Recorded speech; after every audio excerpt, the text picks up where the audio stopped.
Imagine walking down a forgotten road, flanked by broken columns and fragments of a civilization long gone. The wind whispers secrets between the cold stones, and time seems to have stopped there, frozen in the dust accumulated over 2 millennia. The imposing ruins rise from the landscape like silent witnesses of an era that refuses to be completely buried by oblivion. But what if I told you that, right beneath your feet, hidden within the apparent simplicity of these weathered stones, lies a technology so advanced that humanity needed more than 1,000 years just to begin understanding it? No, we're not talking about weapons, nor war machines, nor complex contraptions that defy modern comprehension. We're talking about something far more subtle, and perhaps, for that very reason, even more unsettling, a technology that shaped cities, raised empires, and defied nature itself. A forgotten technique, buried deep in the layers of history, but which, now, at the dawn of the 21st century, has finally been unearthed, analyzed, and, to our astonishment, recognized as a feat of undeniable genius. Roman concrete. Yes, concrete. Something that, to most people, is nothing more than a mundane part of everyday life. The ground we walk on, the buildings we live in, the bridges we cross every day. But Roman concrete was not like ours. It wasn't just a simple mix of sand, water, and cement as we know it today. It contained within its composition a chemical and structural secret that modern engineers not only ignored for centuries, but paradoxically have been desperately trying to rediscover in recent decades. As we face the accelerated decay of our civil works, corroded by water, time, and human arrogance, what makes this story even more fascinating and disturbing is realizing how a civilization we often deem primitive compared to our so-called technological advancement was able to conceive a technique that, even with all our accumulated scientific knowledge, we're only now beginning to understand. After centuries of collapse, war, renaissances, industrial revolutions, and even journeys to the moon and beyond. How did the Romans gain this knowledge? Was it the result of empirical experimentation, a lucky accident, or perhaps knowledge inherited from even older civilizations, whose traces have been forever lost in the mists of time? This isn't just the story of a construction material. It's not just an engineer's curiosity or an archaeological treasure fit for a museum. It's a narrative about how humanity, blinded by the illusion of linear progress, often forgets to look back, to humbly dig for the answers the ancients already knew, answers we let slip through our fingers like sand, out of pride or neglect. In this video, you will discover how the Romans created a type of concrete that not only withstood the test of time, but, in a paradox that defies common sense, grew stronger as it aged. You'll understand how, for nearly 2,000 years, this secret remained hidden until 21st century scientists, equipped with electron microscopes and state-of-the-art spectrometers, were forced to admit the engineers of the past were right, and we were wrong. But before we dive into the chemical details, the lab analyses, and the astonishing implications of this rediscovery, I want you to allow yourself to truly feel the magnitude of this mystery. Close your eyes, just for a moment, and imagine this: a Roman engineer, 2,000 years ago, supervises the construction of a monumental port, embedding colossal blocks of stone and pouring a strange whitish mixture into the murky waters of the Mediterranean. He knows, instinctively, that it will harden and that it will withstand the fury of the waves, the storms, and the passing of centuries. He doesn't know the molecular structure of the minerals he's working with. He's never heard of scanning, electron microscopy, nor does he have the precise chemical formulas we scribble on chalkboards in today's prestigious universities. And yet, he builds a structure that remains unshaken for millennia. Meanwhile, we, who pride ourselves on our suspension bridges, our gleaming skyscrapers, our monumental dams, watch in disbelief as structures erected only a few decades ago collapse, prematurely, corroded by water, by salt, by the relentless passage of time. What explains this discrepancy? How could we ignore for so long the most obvious lesson these Roman ruins silently scream at us?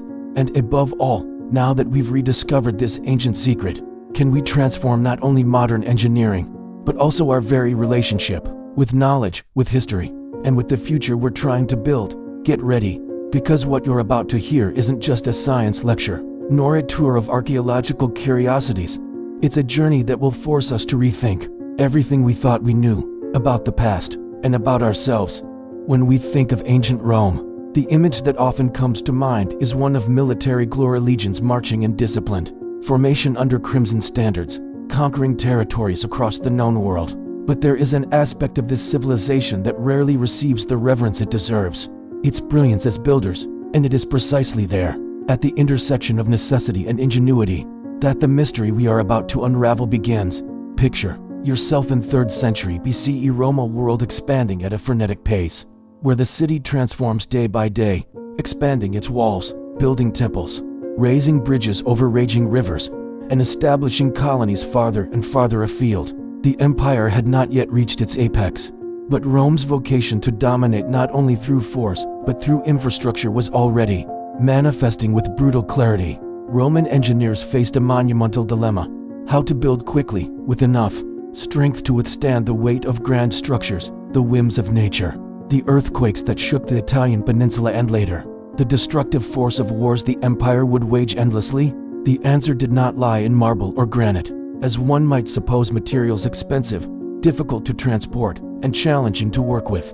Instead, it was found in the manipulation of something that had until then been considered little more than a mineral curiosity: pozzolana, extracted from the volcanic ash round the regions near Vesuvius and the Phlegrean fields.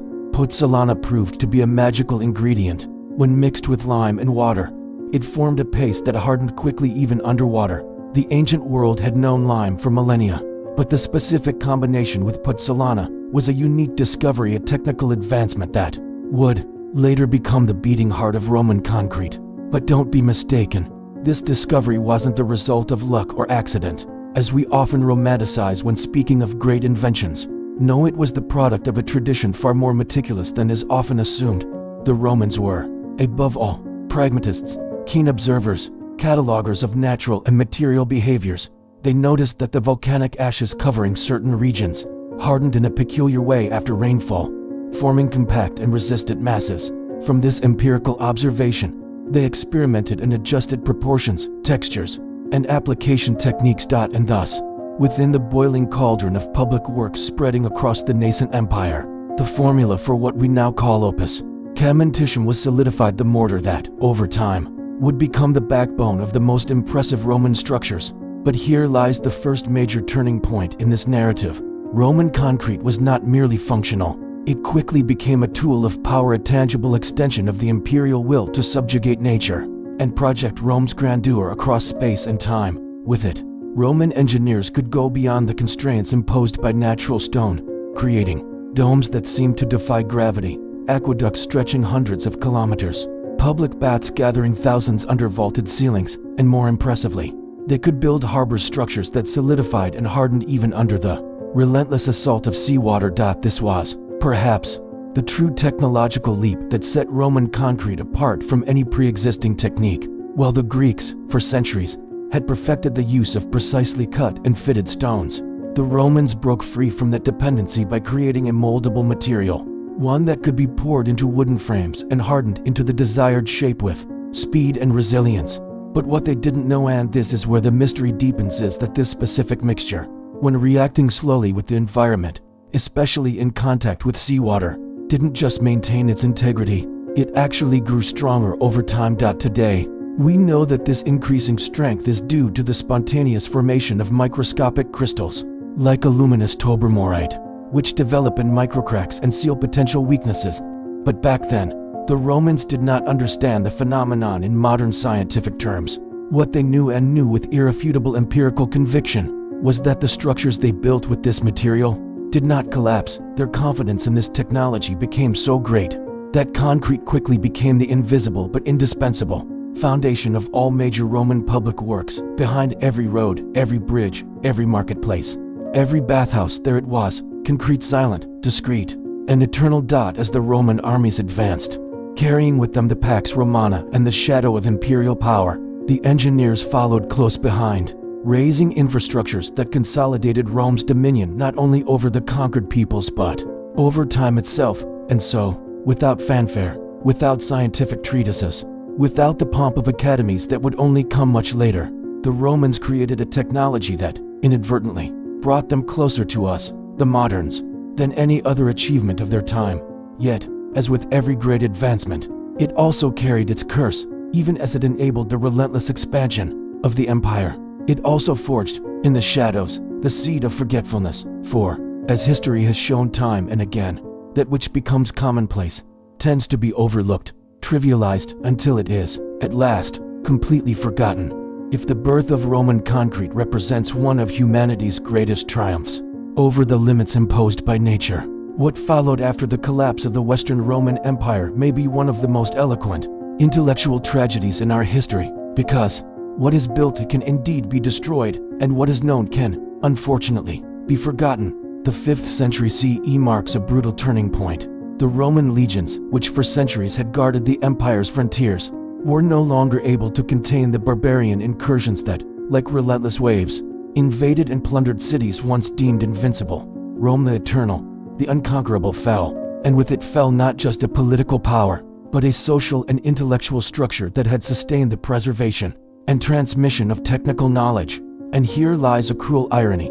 The very technology that enabled the empire's expansion, its unparalleled ability to build, was not enough to prevent the collapse of the civilization that had created it. In the chaos that followed the fall of Rome, the great cities began to be abandoned or reduced to small rural clusters. The architectural splendor of the baths, forums, and basilicas turned to silent rubble.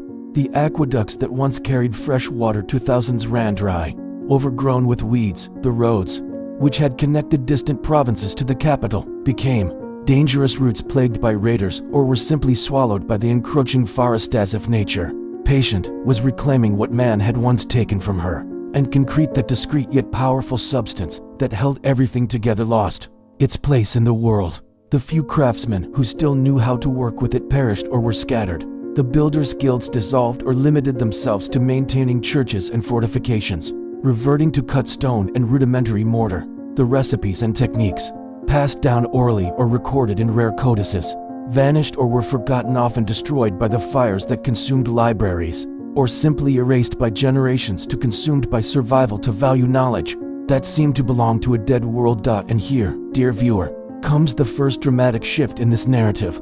What should have been preserved as one of humanity's essential inheritance as the formula to create works that defied time was simply lost. During the so-called Dark Ages, Europe plunged into a long period of fragmentation, fear, and obscurantism. Grand feats of engineering became rare, almost exclusively limited to the construction of walls and castles, defensive, austere, stripped of the creative exuberance that had once characterized Roman works. Concrete, with its malleability and capacity to mold vast spaces and complex forms, disappeared from public and private construction. For nearly a millennium, building relied once again solely on stone, wood, and joinery techniques, as if humanity had regressed hundreds if not thousands of years.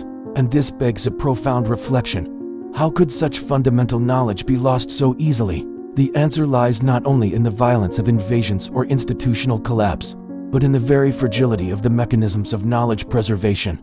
Contrary to popular belief, not all ancient knowledge was kept in the libraries of Alexandria or Constantinople.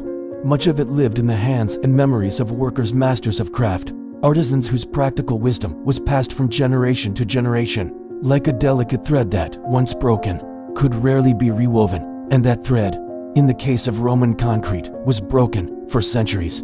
New generations had no idea that beneath the rubble of the ruins now used as makeshift quarries lay blocks and walls whose strength far surpassed anything they themselves could produce. Indeed, many of Rome's great ruins were not viewed as monuments to be preserved, but as sources of building material, stones, columns, marble. Everything was torn out to serve new constructions, but concrete couldn't be reused so easily. It was broken, pulverized, or simply ignored, seen as a useless remnant of a bygone era. And so, while the stones from the Colosseum's columns were transported to build churches, palaces, or fortifications, the secret of Roman concrete remained paradoxically right in front of everyone's eyes, yet invisible. During the Renaissance, many intellectuals and artists turned once more to antiquity for inspiration. They rediscovered the symmetry of temples, the grandeur of sculptures, the precision of architectural proportions, but concrete remained an unsolved enigma. Leonardo da Vinci studied Roman ruins,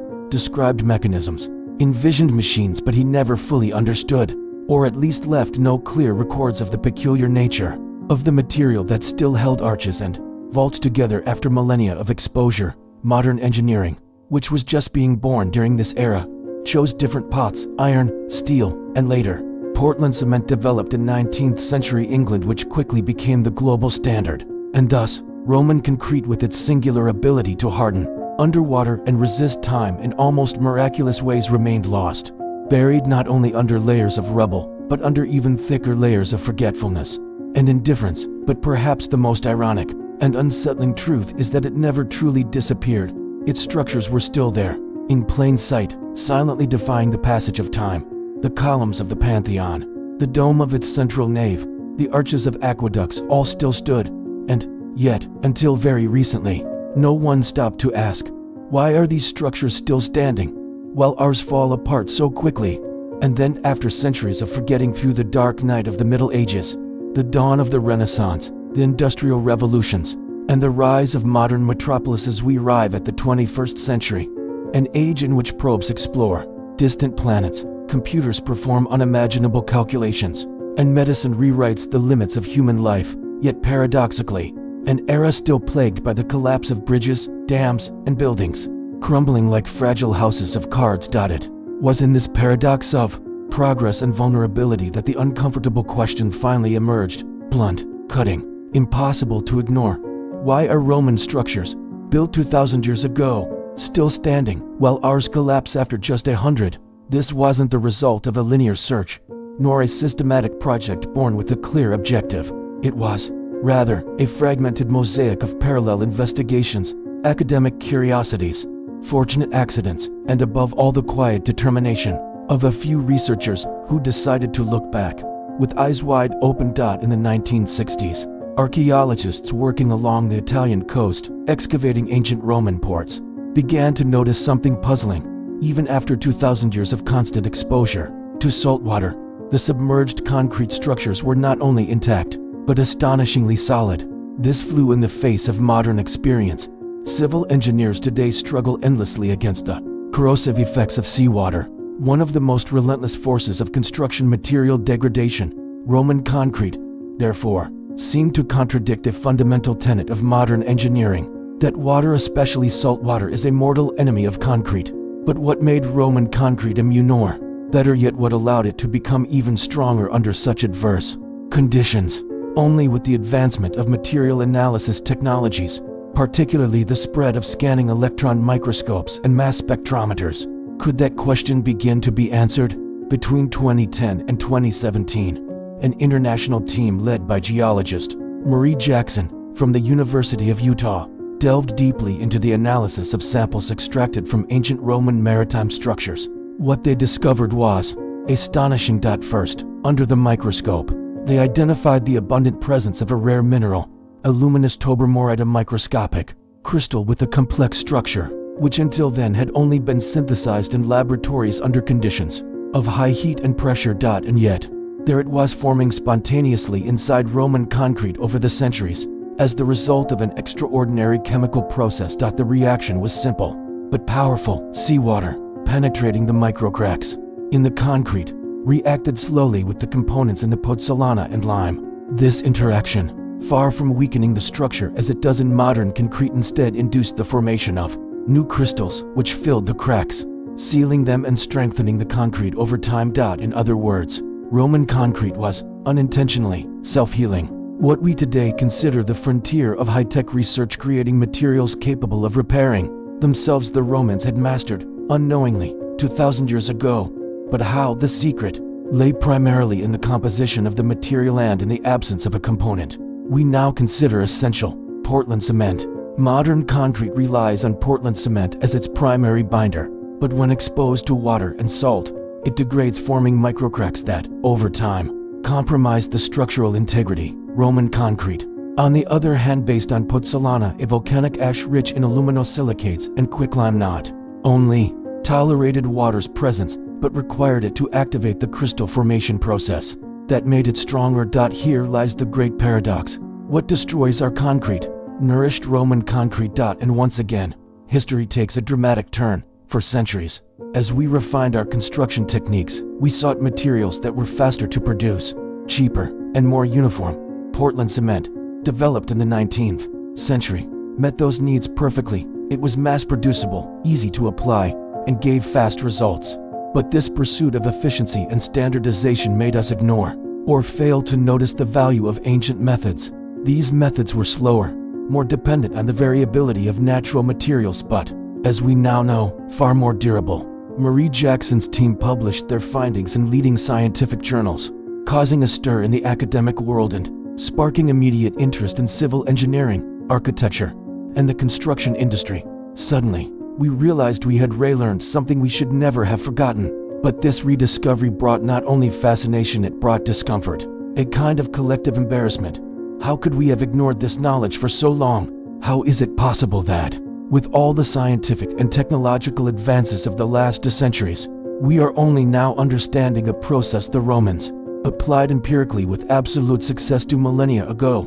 More than a technical rediscovery, this was a profound lesson in scientific and historical humility. The past, so often viewed as a collection of mistakes to be surpassed, revealed itself as it often does as a silent master, patiently waiting for us to finally have the eyes to see it, and the ears to listen. And the most intriguing part of all, this rediscovery is not an end but a beginning, because now, aware of the extraordinary properties of Roman concrete, the question that drives the next chapter of our journey emerges: are we ready to reclaim and adapt this ancient technology for the monumental challenges we face today and tomorrow? When researchers finally uncovered the secret hidden for 2,000 years within the depths of Roman concrete, they weren't just solving an archaeological mystery or closing a forgotten chapter in the history of engineering. They were, in truth, opening a door or perhaps a crack that forces us to confront one of the most uncomfortable paradoxes of our time. With all our technology, knowledge, and tools, are we truly building better or merely faster and cheaper? The answer is not simple, and the impact of the rediscovery of Roman concrete goes far beyond mere technical application. It strikes directly at the foundation of how we conceive our cities, our infrastructure, and ultimately, our relationship with time and the planet we inhabit. Let's begin with the most immediate and obvious aspect: durability. Today, most civil engineering works, bridges, buildings, overpasses, ports are designed with an estimated lifespan that, at best, reaches a century. Many, however, show signs of structural failure much sooner than that. One of the most dramatic examples of this modern fragility occurred in 2018, with the collapse of the Morandi Bridge in Genoa, Italy, a disaster that claimed dozens of lives and tragically exposed the limitations of traditional reinforced concrete when faced with time and weather. And yet, in that same Italy, just a few kilometers away, Roman aqueducts, built without steel or modern technology, continue to defy the centuries, standing firm, like silent monuments to an engineering legacy that, unwittingly, knew how to engage with time in a wiser way than we do today. This brutal discrepancy raises a question now troubling engineers, architects, and environmentalists around the globe.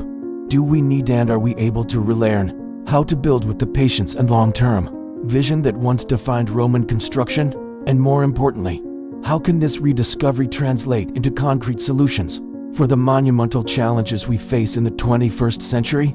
Here we reach the second major impact of this story, the environmental one. The cement industry is currently responsible for around 8% of all global CO emissions. The production of Portland cement, our main binding agent, requires heating limestone to extremely high temperatures, releasing enormous amounts of carbon dioxide into the atmosphere.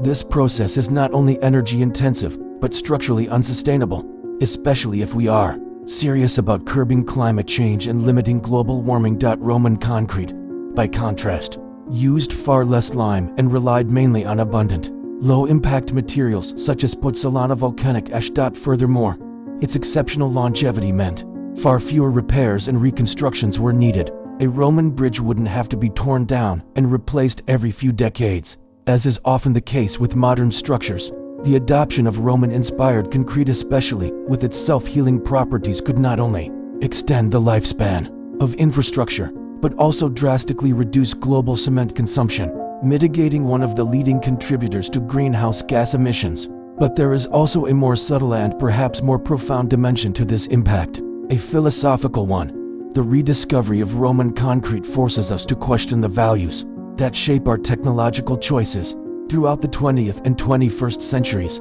The dominant logic has been one of immediate efficiency, accelerated productivity, and the ability to erect skyscrapers in mere months and expand cities at an unprecedented pace in human history. But that speed comes with a hidden cost: weaker structures, constant maintenance, higher risk of collapse, and above all, greater environmental damage. The Romans, although masters of rapid construction, seemed to hold a more patient and respectful relationship with the time it takes to build. Their structures were designed to last centuries, not just decades, and this vision, long seen as outdated, inefficient, or overly romantic, now reveals itself, ironically, as more rational than our own. But transforming this rediscovery into a practical revolution is not easy. The materials used by the Romans, such as puzzolana, though abundant in certain regions, are not globally available. Moreover, our modern understanding of the exact processes happening within Roman concrete is still developing. We know the interaction with seawater forms tobermory crystals, but there are still gaps in how to replicate this effect in non-coastal or arid environments.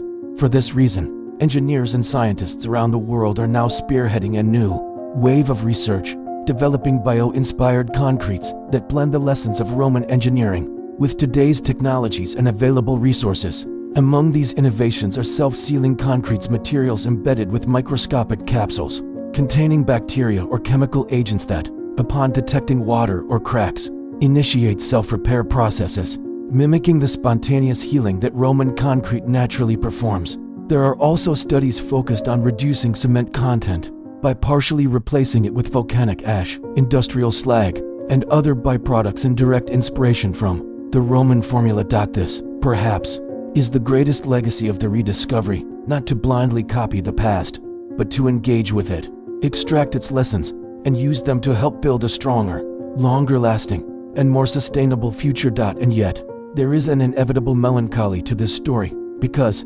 despite all our technical sophistication, we may never fully replicate the unique conditions that made Roman concrete what it was, a material that, from the moment it was conceived, carried within itself a promise of eternity. Perhaps the deepest lesson this rediscovery offers is not about materials or formulas or chemical processes, but about the need to cultivate a more patient, more humble, and more responsible vision of what it means to build not just physical structures, but also societies, cultures, and civilizations. When we look upon the ruins of Rome, be it the Colosseum with its shattered grandeur, the Pantheon with its unshakable dome, or the arches that rise like stone skeletons over landscapes that no longer remember, we can't help but feel the reverberation of an idea that transcends time, the idea of permanence. The Romans were more than just skilled builders. They were pragmatic and strategic thinkers, whose vision of construction went far beyond mere functional space. It extended into a near metaphysical reflection on humanity's place in time and the world.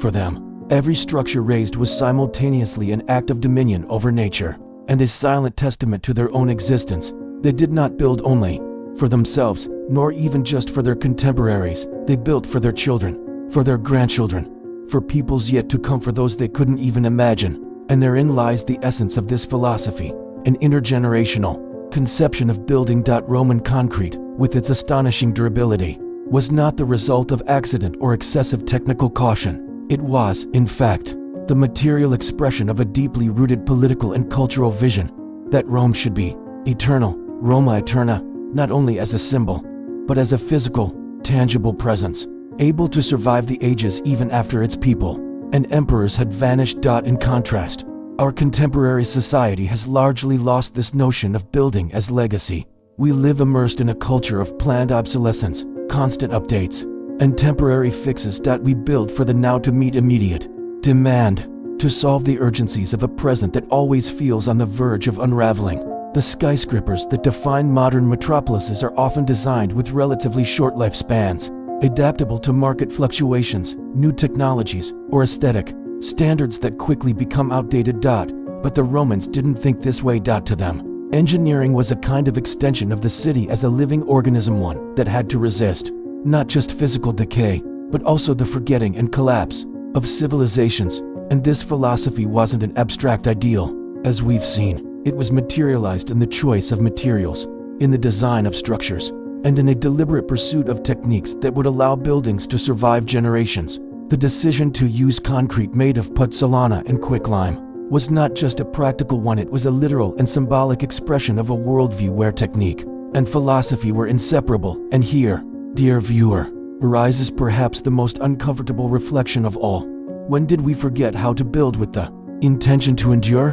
When did the idea that our works should resist time stop being an ideal and become an exception, or, worse, an impossibility? This Roman philosophy of permanence wasn't limited to grand monuments or public works. It extended to how they designed cities, infrastructure, and even water supply systems. Like the aqueducts that still cross European landscapes as indelible scars of history. And beyond that, this vision wasn't limited to architecture. It also permeated how the Romans conceived of culture, politics, and law. It's no coincidence that many principles of Roman law still underpin the legal systems of modern nations, like their words, their laws, and their institutions. Roman structures were designed to last, to persist not just against the corrosion of matter, but against the erosion of memory. Today, in the face of unprecedented environmental crises, chaotically expanding cities, and infrastructure that collapses before its time, this philosophy of permanence seems more urgent than ever. Perhaps we need to relearn from the Romans not just how to make more durable concrete, but how to embrace the philosophical principle of building with temporal responsibility, recognizing that every work we erect does not belong solely to us, but also to those who will come after. This return to a more patient and conscious view of time, one that accepts that true greatness lies in creating works that will outlive their creators, may be one of the most important legacies of the rediscovery of Roman concrete. And there is an ethical element here that cannot be ignored. When we build fragile, short-lived, poorly planned structures, we are not merely wasting resources or contributing to environmental collapse. We are, above all, failing future generations, leaving them not with monuments, but with premature ruins, not with dependable infrastructure, but with dangerous and costly liabilities. On the other hand, when we draw inspiration from the philosophy of permanence that the Romans so masterfully embodied, we begin to imagine a different future, cities that are more solid, less subject to decay, less dependent on constant repair, and more in tune with the slow, inexorable rhythm of time. And this, of course, implies a repositioning of engineering itself, less as an exercise in immediate efficiency, and more as an art of long time, of intergenerational planning, of constructive patience. It's curious to realize that even without the scientific language we now possess, the Romans intuitively grasped something we are only beginning to rediscover after centuries of reckless acceleration, that to build is, above all, an act of responsibility toward the future. In a world increasingly plagued by wildfires, devastating floods, prolonged droughts, and the rapid melting of polar ice caps, the climate crisis is no longer a scientific prediction or a distant possibility. It is an undeniable reality that already shapes, in visceral ways, the lives of billions. And in this scenario of global emergency, all human choices, from public policy to consumption habits, from investments to construction technologies, are inevitably touched by the pressing need to mitigate the effects of this environmental collapse. But what exactly can Roman concrete, a material invented 2,000 years ago, offer in response to a challenge so urgent and contemporary, more than it may seem at first glance? The climate crisis is, to a large extent, a crisis of infrastructure. The cities we inhabit were designed for a climate that no longer exists. The roads, bridges, dams, and ports were calculated to withstand weather patterns that, in recent decades, have become unpredictable and violent. Ironically, the very infrastructure meant to protect society from instability has become part of the problem. The construction industry, as previously mentioned, is responsible for a significant share of global greenhouse gas emissions, with Portland cement being one of the main culprits. According to estimates from the International Energy Agency, if the cement industry were a country, it would be the third largest CO emitter in the world, behind only China and the United States. This figure, both staggering and concrete, underscores the urgency of rethinking not just our energy sources or fossil fuels, but also the materials that form the physical foundations of our societies. It is precisely here that Roman concrete unexpectedly emerges as a potential source of inspiration. The partial replacement of Portland cement with alternative materials such as the volcanic ash used by the Romans is already the focus of advanced research. In several countries, these materials, in addition to showing similar properties to Roman porcellana, have the advantage of significantly reducing CO emissions associated with cement production.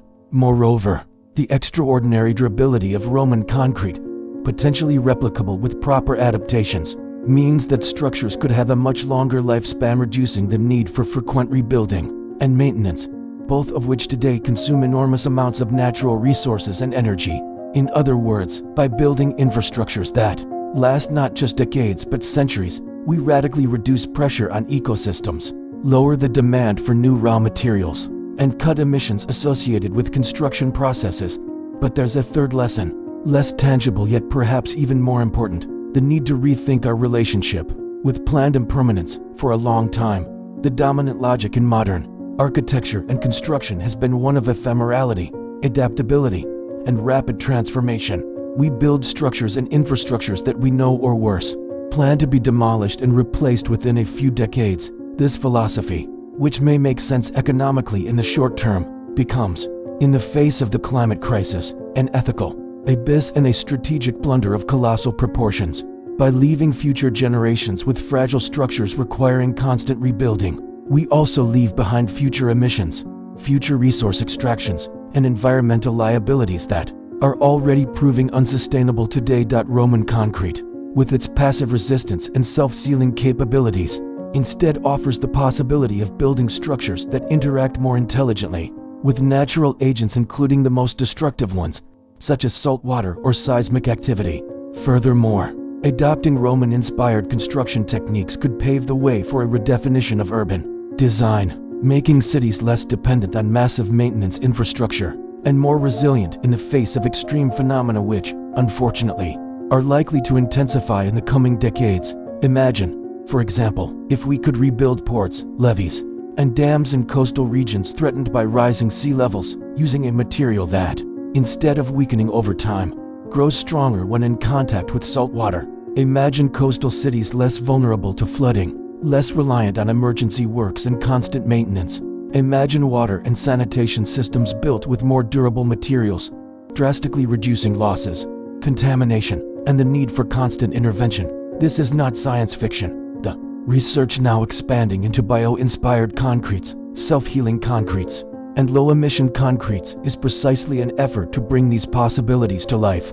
But for this transition to be effective, what's needed above all is a shift in mindset. We must abandon the illusion that technical progress alone will magically save us. The climate crisis demands more than innovation, it demands wisdom, the ability to learn from the past, to rescue techniques and philosophies that, perhaps inadvertently, already anticipated some of the very solutions we now seek so desperately. And, in this regard, the legacy of Roman concrete is exemplary. It shows us that there are possible ways to build in ways that are more sustainable, more resilient, and paradoxically simpler. But it also reminds us, in a perhaps more disturbing way, that our failure to preserve, transmit, and value ancient knowledge may doom us, again and again, to painfully rediscover what we had already once known. The rediscovery of Roman concrete, with all its surprise and wonder, should provoke in us a broader, perhaps more uncomfortable reflection. It is not an isolated case, nor an extraordinary accident. It is, instead, the clearest expression of a cyclical, almost inevitable pattern that runs through all of human history, the permanent oscillation between discovery and forgetting. Because, if there is one trait that profoundly defines the human journey, it is not just our capacity to create or innovate, but, paradoxically, our impressive ability to lose what we once created.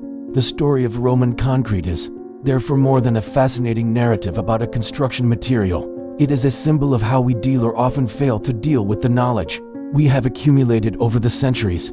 The most famous and tragic example of this dynamic is perhaps the Library of Alexandria, a monumental center of knowledge that, according to the most optimistic estimates, once housed hundreds of thousands of manuscripts, gathering a significant portion of the ancient world's scientific, philosophical, and literary knowledge, and yet, consumed by fires, looting, and successive neglect. That library was lost forever, taking with it treatises and discoveries that might, who knows, have accelerated human development by centuries. How many medical techniques, maps, and mathematical theorems vanished along with those charred scrolls? Similarly, technologies like the Antikythera mechanism, a Greek device over 2,000 years old capable of calculating astronomical movements with a precision not seen again until the 20th century, stand as material proof that we once knew things we later forgot. And now, with Roman concrete, another piece falls into place in this somber mosaic, a technology conceived 2 millennia ago, forgotten for more than 1,000 years, and only rediscovered on the threshold of the 21st century at a time when the planet itself, wounded by our misguided choices, forces us to seek solutions in what we once dismissed or ignored. But why, after all, do we forget? What explains this almost self-destructive tendency to abandon or neglect knowledge that could benefit us? The answer, as always, is complex and multifaceted. Part of this forgetting is due to historical ruptures, wars, civilizational collapses, abrupt political shifts that dismantle the systems responsible for transmitting knowledge. This is what happened, for example, with the collapse of the Western Roman Empire. Engineering schools disappeared, manuscripts were lost, master builders scattered.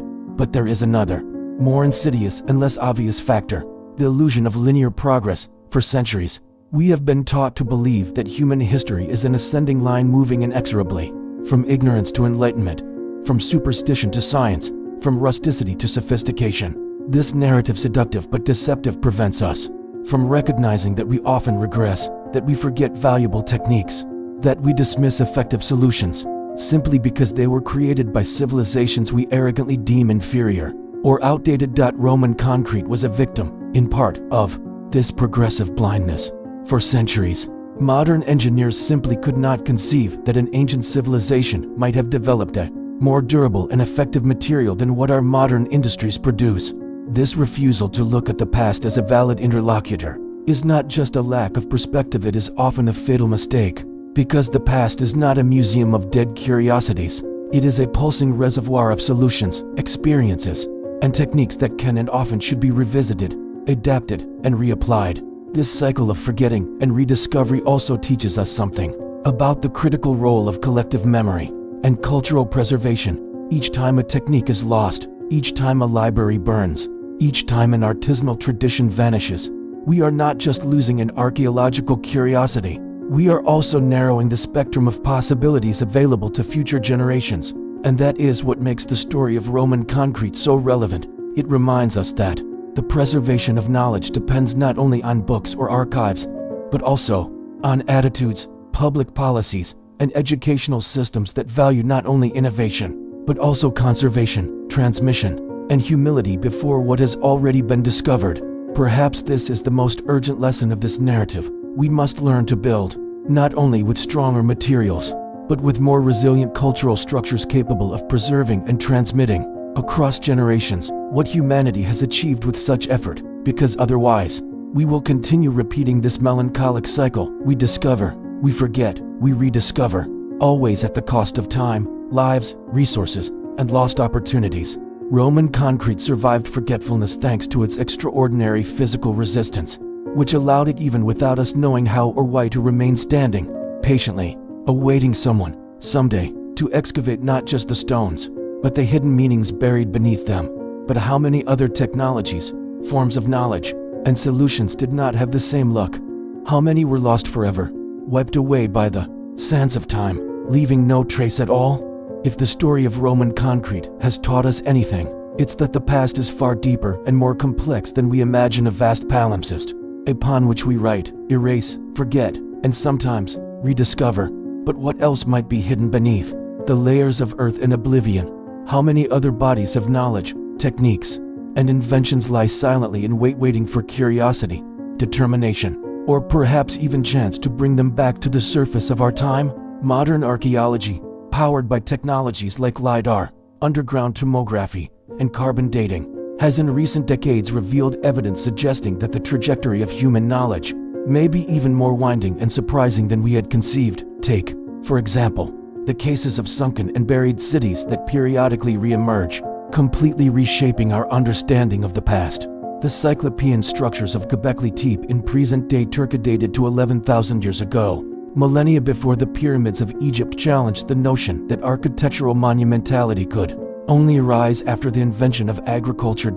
And what about the astonishing Nazca lines in Peru, or the complex hydraulic networks of pre-Columbian cultures in the Amazon? whose soil management techniques known as terra preta demonstrate a sophisticated understanding of agricultural engineering that we've only just begun to decipher. The pattern repeats itself. Ancient civilizations, often dismissed as rudimentary, leave behind evidence of extremely advanced technical and scientific knowledge that only now are we able to fully recognize or understand. Worse still, many of these systems were ignored or ridiculed over the centuries, victims of a worldview that assumes the newest is always the best, that modern means superior. But the rediscovery of Roman concrete strongly suggests this logic is, at the very least, premature. So we must ask, what other secrets might the past still hold? Could there be construction techniques even more durable, more sustainable, more adapted to the environment than those we currently know, still buried beneath unexcavated ruins? What if, in deeply studying the irrigation systems of ancient Mesopotamia, we uncover forgotten solutions to sustainable water management in arid region solutions that could help combat the expanding desertification of our planet? What if the materials used in Egyptian mummification reveal chemical compounds with untapped medical applications? Or what if the mysterious stone fittings of Incan architecture which withstood devastating earthquakes without mortar hold clues to seismic engineering far superior to today's conventional methods? And beyond physical artifacts, how many entire paradigms of social, economic, or cultural organization might be worth revisiting in light of the archaeological evidence that continues to surface? The case of Roman concrete is a call to arms, almost a scream, for us to cultivate a new attitude toward the past, not as a mere sequence of mistakes to be corrected, but as a vast repository of solutions, experiences, and wisdom that can and should be revisited, adapted, absorbed. This applies to construction techniques, food production technologies, ancestral medicinal practices, and cosmologies that, despite lacking modern scientific tools, held powerful intuitions about the workings of the natural world. But there's yet another kind of secret, the most enigmatic of all. The secrets that were never even recorded. We know that much of humanity's knowledge across the millennia wasn't preserved in texts or monuments, but lived in the hands and memories of artisans, master builders, healers, and navigators. Knowledge passed on orally, which was often lost with the death of its bearer or the destruction of the social structures that sustained it. These may be the truly irrecoverable secrets, what once was, but is no more. And yet, the very existence of Roman concrete reminds us that the past is not always fully lost, that even what wasn't written down can, through mysterious contingencies, survive, whether in the enduring structure of a wall, the fertile soil of a forest managed by forgotten hands, or the invisible trails left behind by ancient trade routes etched into the planet's geography. Faced with this, we encounter an invitation, or perhaps a challenge. Are we willing to look to the past with humility, acknowledging that it may contain answers to problems we consider unsolvable today? Are we prepared to embrace an archaeology not just of stones, but of ideas, processes, techniques, and buried wisdoms? Or will we remain prisoners of the illusion that everything we need lies ahead, in the future, and never behind, hidden beneath the ruins of what once was? Roman concrete, more than just a material, is a symbol that history is not a straight line, but a spiral, and that often we are forced to return to points we thought we had outgrown in order to finally understand them. And so, we reach the end of this journey, a journey that did not begin with us, nor will it end here, because when we speak of Roman concrete, we're not just talking about a clever mixture of lime, pozzolana, and water. We're talking about our capacity, or incapacity, to learn from what time so generously has preserved for us. For centuries, the ruins of Rome stood exposed, silent, like unmoving sentinels, watching generations of humans come and go, hurried, indifferent, or arrogant, without realizing what was hidden there in their mineral rawness. A secret about how to build not just with materials, but with vision, with patience, with humility. Today, as we rediscover the formula of this nearly eternal concrete, we are not just receiving a gift from archaeology or engineering. We're receiving a mirror that forces us to look at our own cities, fragile, ephemeral, chaotic, at our industrial choices that devastate the environment and accelerate a climate crisis whose effects are now impossible to ignore, and, most of all, at our relationship with time itself. Because perhaps the most frightening part of this rediscovery is not awe at Roman ingenuity, but the realization that, over 2,000 years, we managed to forget something so fundamental. And if we forgot that, What else have we forgotten? What else, right now, are we letting disappear? While we're too busy with speed, productivity, and blind linear progress, letting essential knowledge slip invisibly through the fingers of our time, Roman concrete, resistant, durable, silent, stands as a reminder that what truly endures is not necessarily the fastest, most modern, or most dazzling, but that which is built with purpose, with patience, with the awareness that building is not an act for now, but for the future. And that future inevitably belongs to those who come after us.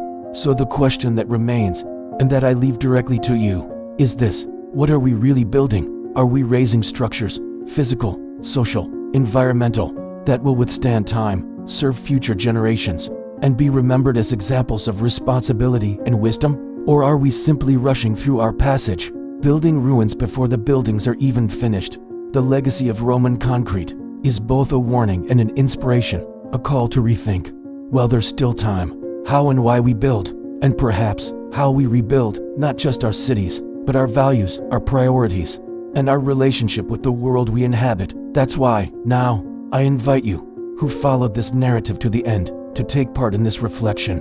Leave your thoughts in the comments. Are we truly ready to learn from the past? What do you think we urgently need to change about the way we plan and build our world? What other ancient technologies do you believe could still surprise us and transform the future?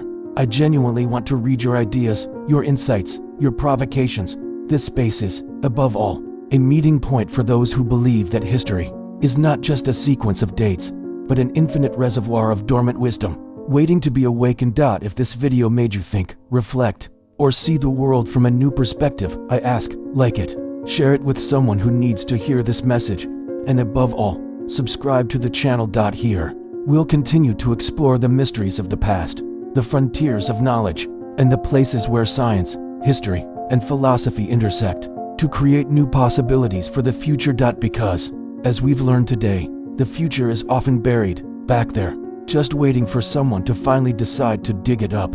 Until the next excavation.